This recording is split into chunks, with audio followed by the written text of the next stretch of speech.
Peuple congolais, votre propre pays est pris en otage. Et comment s'en sortir? Bon, vous savez que quand on parle de prise d'otage, il y a certainement un preneur d'otage. Donc, il faut commencer d'abord par analyser, comprendre et étudier la personnalité du preneur d'otage. Autrement dit, vous devez analyser son état d'esprit. Est-ce qu'il est motivé? Est-ce qu'il est agité? Est-ce qu'il est déterminé? Est-ce qu'il est cynique? Est-ce qu'il est... Il est déterminé, motivé, compagnie. Donc il faut comprendre son état d'esprit. Et puis, prendre connaissance de l'objet de son message ou de ses revendications. Dans le cas du Congo-Brazzaville, par exemple,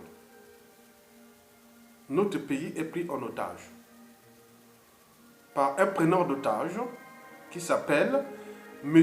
Denis Sassou Nguesso. Bon, on se demande qu'est-ce qu'il veut de ce peuple ou de ce pays. Mais tout le monde le sait. Sassou Nguesso veut avoir un pouvoir à vie. Ah, donc c'est un dictateur.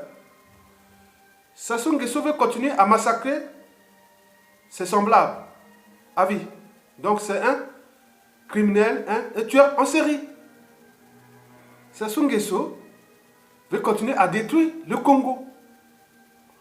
En le surendettant, en le vendant à la découpe, en hypothéquant ces pays. Donc c'est ce qu'on appelle la haute trahison. Et enfin, Sassou Nguesso, eh bien oui, se comporte comme un terroriste. Parce qu'il fait du terrorisme d'État dans le pool. Donc c'est un terroriste. Donc c'est un dictateur terroriste. Mesdames, messieurs. Ah oui, le mot est trouvé, terroriste, dictateur. Mais vous savez que on ne dialogue jamais avec un terroriste. Un dictateur, c'est pareil. Un dictateur, c'est comme un terroriste, avec lesquels les négociations sont du temps perdu. C'est les raisons pour lesquelles les dictateurs ou les terroristes sont souvent neutralisés que par la violence. Parce que toute proposition d'humanisme, de la raison, de la conscience, ou même du droit d'autrui et autres, est réfutée. Même l'alternance politique au cadre d'une dictature, réfutée. Donc les dictateurs sont toujours chassés du pouvoir par la violence. On peut prendre le cas de Mobutu, qui pleurait comme un enfant lorsqu'il fut destitué par Kabila, en 1997. Prenons le cas de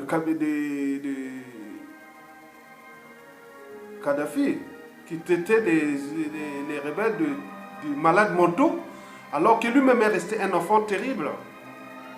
Prenons le cas de Ceausescu, qui disait oui, mais moi le président, qu'est-ce que vous voulez faire avec le président? Et quelques heures après, il avait reçu les balles partout avec sa Elena. Ne parlons pas de Samendo, qui disait président alors qu'on l'arrachait les oreilles. Donc les exemples sont multiples. La plupart des dictateurs finissent donc toujours par la violence. Donc on ne négocie pas avec un terroriste. On ne négocie pas avec un dictateur. C'est du temps perdu. Donc il faut établir les rapports de force, soit par un coup d'état salutaire, ou par l'insurrection populaire. Il n'y a que ça, on ne négocie pas. S'il n'y a pas de rapport de force, un dictateur ne part pas comme ça. Vous avez par exemple, prenons Sassou Nguesso, vous avez par exemple pu voir, il faut se battre. Vous avez par exemple pu voir les attentats de 2001 à New York. Il y a eu 4 avions. Il y a 2 qui sont écrasés sur les tours là. Et un autre s'est écrasé sur le ciel du Pentagone, du temple des armées américaines. Et l'autre, il s'est écrasé où? En Pennsylvanie. C'est celui qui allait s'écraser sur la Maison Blanche. Mais pourquoi? Parce que ceux qui étaient à l'intérieur de ce vol, le dernier là, qui est allé s'écraser en Pennsylvanie, ils avaient le moral, ils avaient la volonté, ils ont pris leur courage d'affronter les terroristes. Après, il y a eu la casse. Et bien voilà. avec le terrorisme, il y a souvent de la casse. Sans la casse, rien du tout. Mesdames et messieurs, donc le vol qui s'était casé en Pennsylvanie, c'était les gens courageux. Quant à ceux qui étaient, peut-être surpris, ceux qui étaient qui sont écrasés sur les détours et aussi sur le Pentagone, bon, ils ont observé, mais c'est quoi, ils n'ont pas agi. Et le gars terroriste, il est motivé, on ne savait pas ses revendications, on ne connaissait pas son message, mais nous on connaît déjà le message de Sassou, les messages sont précités. Mais qu'est-ce qu'on attend? Donc, vous souvenez-vous aussi en France, le monsieur HB, qui avait pris en otage les enfants à Neuilly-sur-Seine, dans une crèche, en 1994. On dit on ne négocie pas. On est venu à l'attendu, après on l'a battu. Donc les terroristes, on ne négocie pas. Un terroriste, un dictateur, c'est comme un terroriste. Vous voyez, dictateur égale terroriste. Donc vous comprenez les comportements d'un terroriste, c'est pareil qu'un dictateur. Un dictateur ne part pas comme ça, sans rapport de force. Bien sûr, souvent il y a la casse, la violence. Donc si vous restez là, à vous indigner sans jamais agir, mais lui il est tout droit, parce que au final, si nous continuons à laisser ce monsieur entraîner ce pays, dans la position, dans la condition où il se trouve, il est sûr et certain que le Congo va s'écraser d'ici peu de temps.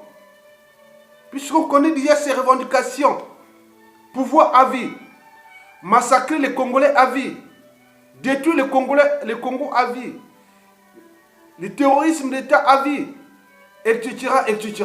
On connaît. Il ne partira pas comme ça. Sassou partira quand on venait l'arrêter. De manière brutale. Ou les pieds devant. Il n'y a que ça. Ça ne partira pas. Regardez toute l'histoire des dictateurs. Des dictateurs.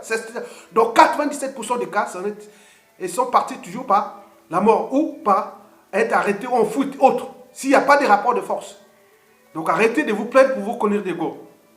Des grands hommes civils, politiques et militaires sont en train de s'indigner.